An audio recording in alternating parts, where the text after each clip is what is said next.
EV and infra के बारे में थोड़ा 3-4 पॉइंट्स इंपॉर्टेंट पॉइंट्स थोड़ा हाईलाइट करना चाहूंगा. If you look at the projected growth rate of this sector, it's around 40 to 45% CAGR, which means that this is a futuristic sector, right?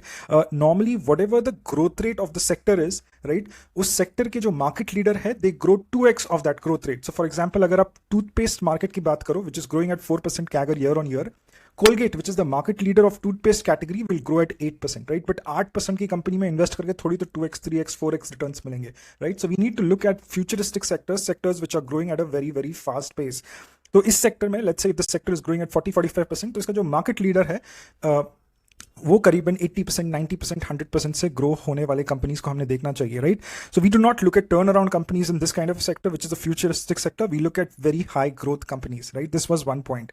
Second point is, जब भी कोई sunrise sector होता है, for example 2012-13 में e commerce एक sunrise sector था, तो sunrise sector को सपोर्ट करने के लिए बहुत सारे एंसिलरी सेक्टर्स डेवलप होते हैं, जैसे पेमेंट गेटवे का एक एंसिलरी सेक्टर बोल सकता हूं मैं, last mile logistics, last mile delivery, these were all ancillary sectors. और जैसे ई कॉमर्स प्लेयर्स बड़े बनते गए, ये जो एंसिलरी इंडस्ट्रीज है, एंसिलरी सेक्टर्स है, वो भी बहुत बड़े बनते गए, राइट? तो similarly when you talk about electric vehicles, इसमें भी एक इकोसिस्टम प्ले है, इसमें बैटरीज है, चार्जर्स है, स्विच गेयर्स है, राइट, फ्लीट ऑपरेटर्स है.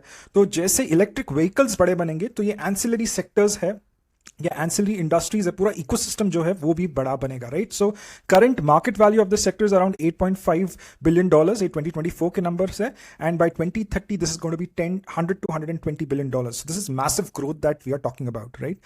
Third point which I wanted to mention was कि पिछले 5 साल में बहुत क्लियर हुआ है कि the adoption of electric vehicle is going to be on the commercial side more as compared to personal mobility, right? Commercial side पे क्यों हो रहा है? बसेस, इलेक्ट्रिक व्हीकल्स क्यों आ रहे हैं? ईवी बसेस क्यों आ रहे हैं?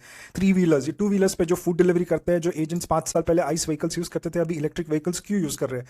The reason is because unit economics is better, right? EV पे यूनिट इकोनॉमिक्स बेटर है, पेट्रोल बहुत महंगा पड़ता है, इलेक्ट्रिक व्हीकल्स काफ़ी सस्ते पड़ते हैं. दैट्स वाई पूरा फ्लीट्स चेंज हुए, लास्ट माइल शेयर मोबिलिटी के, लास्ट माइल लॉजिस्टिक्स के, कमर्शियल मोबिलिटी के, पूरे फ्लीट्स चेंज हो रहे हैं over a period of time.